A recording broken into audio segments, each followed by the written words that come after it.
কানা হোটেল। এই কানা পার্কিংয়েই মনে হয় গাড়িগুলোকে পার্ক করতে হবে। তো দেখা যাক কতদূর যাওয়া যায়। জয় বজরংবলী, হর হর মহাদেব। গাড়ি আমাদের পুরো রেডি। তো আমরা এখন বেরোবো। টাইম হয়ে গেছে অলমোস্ট 5:30 বেজে গেছে। আজ 22 তারিখ, 22শে ফেব্রুয়ারি। আমাদের 12ই ফেব্রুয়ারি যাওয়ার কথা ছিল, কিন্তু যাওয়া হয়নি, পসিবল হয়নি। তো গাড়ি দেখতেই পাচ্ছেন আমাদের সব রেডি।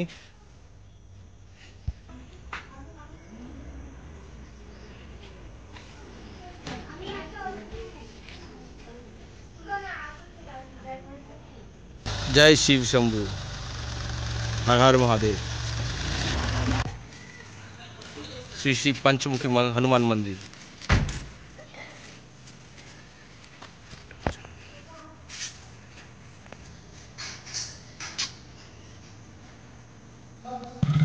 जय माँ डांगर काली जय।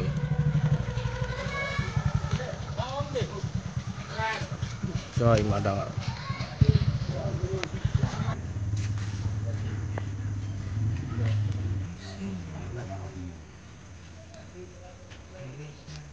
हाँ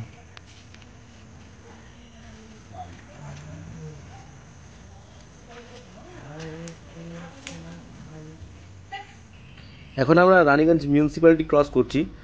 এই যে রোডটা, এটা হচ্ছে NSB road, Netaji Subhash Chandra Bose road.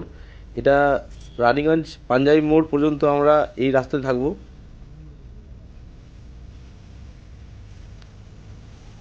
Already panjabi মোড়ের কাছাকাছি চলে এসেছি। দেখতেই পাচ্ছেন ওই যে ফ্লাইওভারে আমাদের NH-19, যেটা কলকাতা টু দিল্লি কানেক্ট করছে। এই রাস্তা ধরে আমরা আপাতত বারাণসী প্রয়াগরাজ অবধি যাব। তো দেখতেই পাচ্ছেন সার্ভিস রোড থেকে আমরা NH-19-এ জয়েন করে নিলাম। এবারে যাত্রা শুভ হোক আমাদের। হর হর মহাদেব।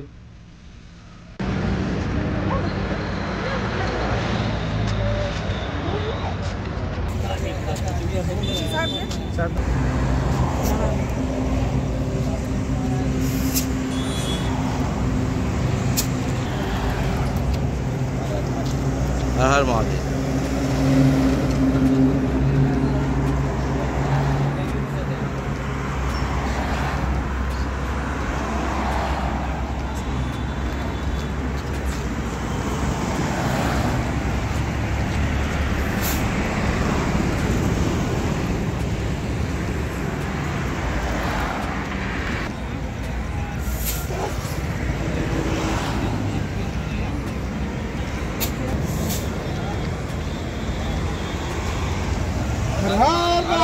हर हर महादेव।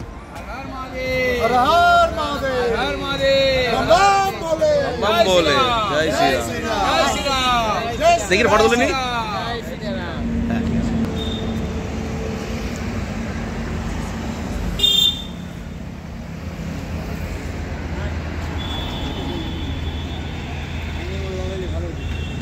बाबू नहीं ना।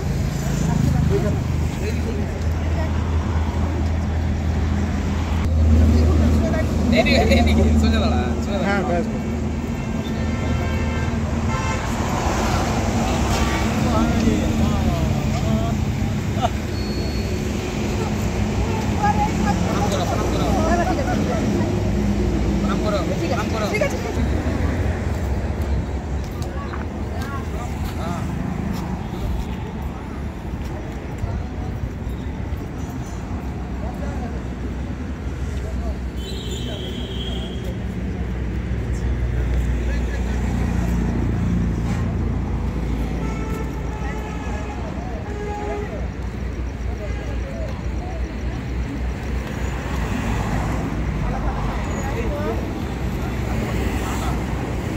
हर हर महादेव।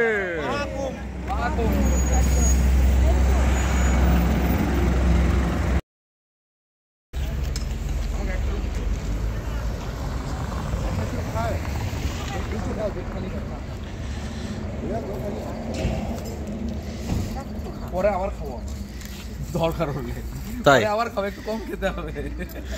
এই যে আমাদের এখন মানে কুম্ভের পিকনিক এটা আমাদের, মজা হচ্ছে, পিকনিক হচ্ছে, সবাই লাইন দিয়ে বসে গেছে খাবার খাওয়ার জন্য।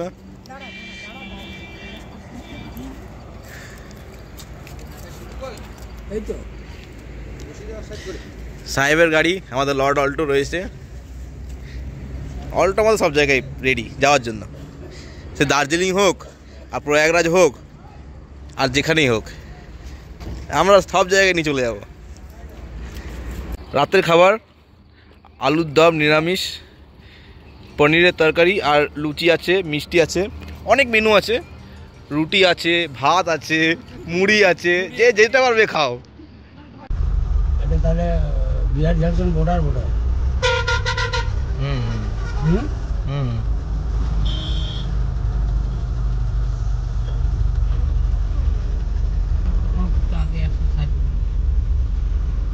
হ্যাঁ বল, জ্যামে আটকে গেছে, বললাম না।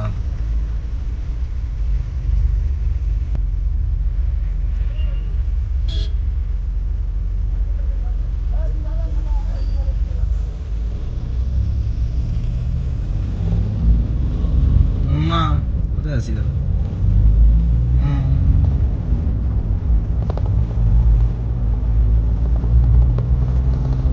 এই বিহার ঢুকলো।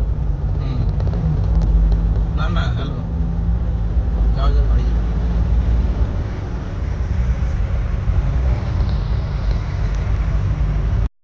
আমরা এখন বিহার ক্রস করছি, তো ঝাড়খণ্ড অলরেডি ক্রস করে গেছি। আমরা ডিনারের জন্য যে পেট্রোল পাম্পে দাঁড়িয়েছিলাম, ভারত পেট্রোলিয়াম, সেটা ঝাড়খণ্ডে ছিল। তো আমরা রাত্রে ওই 10টা সাড়ে 10টা নাগাদ আমরা আমাদের ডিনারটা সেরে নিলাম। পেট্রোল পাম্পে ওয়াশরুম ইউজ করা যাবে, পেট্রোল পাম্পে একটু পরিষ্কার পরিচ্ছন্ন থাকে, আর পেট্রোল পাম্প সেফ। তার জন্য আমরা পেট্রোল পাম্পে যে কোনো জায়গায় যখনই হল্ট করি, সেটা ওয়াশরুমের জন্য হোক বা কোনো কিছু খাবারের জন্য হোক, বা ওভারনাইট যদি স্টে করার হয় গাড়িতে, কোনো হোটেল রুম না পাই, তাহলে আমরা পেট্রোল পাম্পেই চেষ্টা করি স্টে করার। তো আপনারা দেখতেই পাচ্ছেন এখন আমরা বিহার ক্রস করছি। জ্যাম খুব একটা ছিল না, তবে ওই সাসারাম বিহারে আর মোহানিয়া বলে একটা জায়গা ছিল, সেই দুটো জায়গায় আমরা জ্যাম পেয়েছিলাম।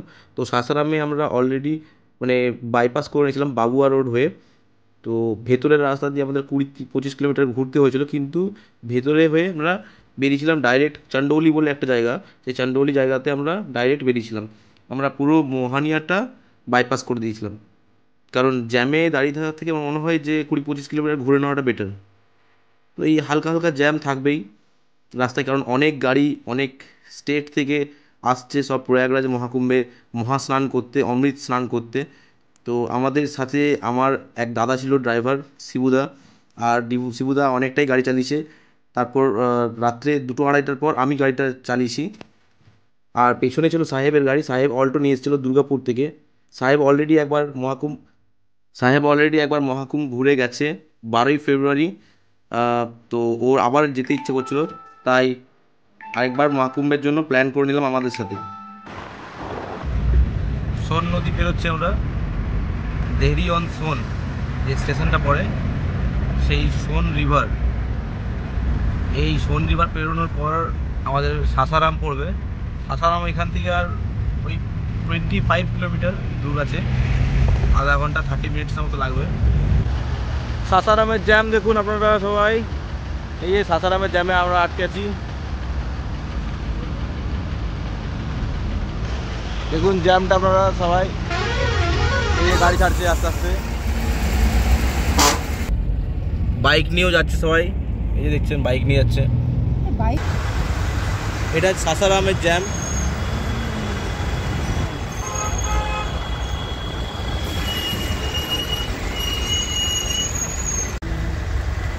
দেখতে পাচ্ছেন এখন আমি ড্রাইভারের সিট, আর দাদা গাড়ি চালাচ্ছে শিবুদা। এই যে শিবুদা গাড়ি চালাচ্ছে এখন।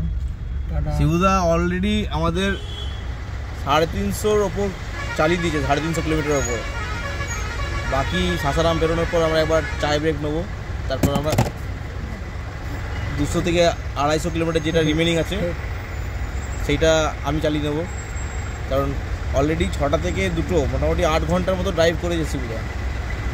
তো দেখা যাক এই জ্যামটা বেরোক। সাসারামের জ্যামটা অনেক লম্বা জ্যাম আছে, এরপর মোহানিয়াতে কিছুটা জ্যাম আছে, দেখা যাক। সাসারাম ক্রস করার পর কুদরা বলে একটা জায়গা আছে, সেই কুদরা ওখান থেকে লোকেশন থেকে আমরা লেফট টার্ন নিয়েছিলাম বাবুয়া রোড হয়ে চন্ডৌলি যাওয়ার জন্য। অ্যাকচুয়ালি গুগল ম্যাপে আমরা আগেই দেখে নিয়েছিলাম যে যদি আমরা কুদরা থেকে চন্ডৌলি ভায়া বাবুয়া রোড এই রোডটা ধরি তো আমরা মোহানিয়ার জ্যামটাকে বাইপাস করতে পারবো। তাই আর কিছু না, ওই রোড ভেতরের রাস্তাটা আমরা ধরে নিলাম। বেশি না 25 থেকে 30 কিলোমিটার আমাদের ঘুরতে হয়েছে, তাও ভালো। কিন্তু জ্যামে আটকে থাকলে মোটামুটি 2-3 ঘন্টা 4 ঘন্টার তার থেকেও বেশি জ্যামে আমরা আটকে থাকতাম।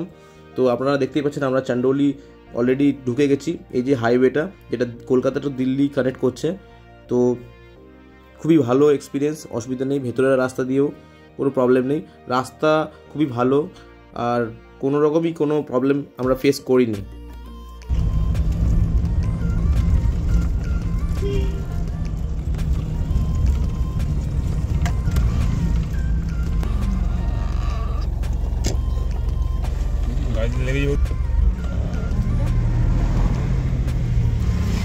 এই যে নদীটা আপনারা দেখতে পাচ্ছেন এটা হচ্ছে মা গঙ্গা। এটা অ্যাকচুয়ালি বেনারস ঢোকার আগে তো যে গঙ্গা নদী আমরা পাই সেই গঙ্গা নদীর ব্রিজটা আমরা ক্রস করছিলাম। অ্যাকচুয়ালি ব্রিজটার নাম আমার একটু মনে পড়ছে না, কিন্তু এটা গঙ্গা রিভার আমরা গুগল ম্যাপে দেখলাম এবং বেনারস ওখান থেকে খুবই কাছেই, সেটাও আমরা দেখলাম। তো খুবই ভালো এক্সপিরিয়েন্স, আপনারা দেখতেই পাচ্ছেন রাস্তা খুবই সুন্দর।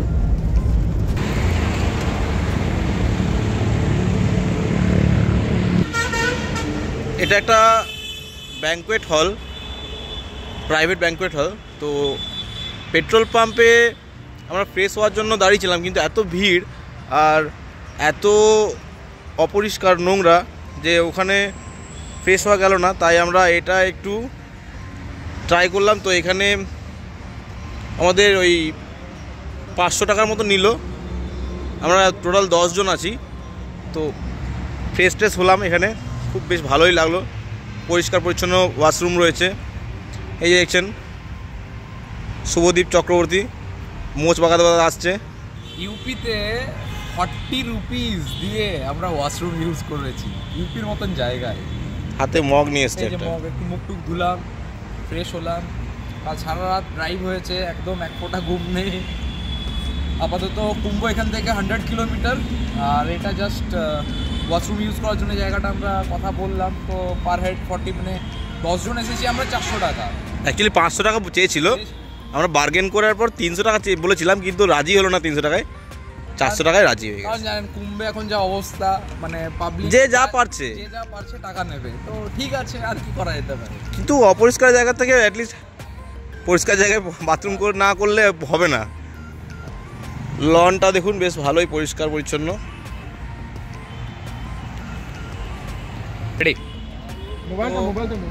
আমরা এখন আরও 120 কিলোমিটার মতো বাকি আছে আমাদের প্রয়াগরাজ ঢুকতে। তো এখানের পর আমাদের নেক্সট না বলতে গেলে ডেস্টিনেশনে পৌঁছে যাবো ডাইরেক্ট প্রয়াগরাজে। তো ওখানে গিয়ে কি হয় না হয় সেটা দেখা যাক। আমরা কালকে সন্ধ্যে 6টায় আমরা ওখান থেকে গাড়ি ছেড়েছিলাম। আমাদের এখানে অলরেডি আমরা মোটামুটি 8টার মধ্যে পৌঁছে গেছি। আমরা জ্যাম পেয়েছিলাম বলতে শুধু সাসারামে জ্যাম পেয়েছিলাম, আর মোহানিয়ার যে জ্যামটা সেটা আমরা বাইপাস করে দিয়েছিলাম, যেটা কুদরা হয়ে ওটা ভাবুয়া রোড হয়ে আমরা চন্ডৌলি মানে বিহার ইউপি বর্ডার। হ্যাঁ, বিহার ইউপি বর্ডার ভেতরের রাস্তা দিয়ে চন্ডৌলি হয়ে আমরা ডাইরেক্ট বেনারসের 20 থেকে 22 কিলোমিটার আগেই উঠে গেছি ইউপিতে। তো সেরকম আর জ্যাম আমরা কোথাও পাইনি, ভালোই হলো। আমাদের যেরকম জ্যামটা ভেবেছিলাম যে 10 ঘন্টা 12 ঘন্টা লাগবে জ্যামে আমরা আটকে থাকবো, সেটা অ্যাটলিস্ট আমরা পাইনি। তো আপনারা আসুন, ঘুরে যান। অলরেডি 26 তারিখে মহাশিবরাত্রি রয়েছে, কুম্ভ স্নান, শাহী স্নান, এই যে কুম্ভর অমৃত স্নান সবাই করুন, সবাইকে ওয়েলকাম। আপনারা আসুন এবং স্নান করে যান। আমরা দেখি স্নান করতে যাই, এরপর নেক্সট আপনারা দেখতে পাবেন আর পরের ব্লগে। সাহেব জ্যামে আটকে আছে, সাহেব নামেই সাহেব, চারিদিকে গাড়ি ওকে ঘিরে রেখেছে। দেখুন আমি এতটা জায়গা ছেড়ে রেখেছি রাস্তায়, কারণ সাহেব আর আমি একসাথে যাবো বলে।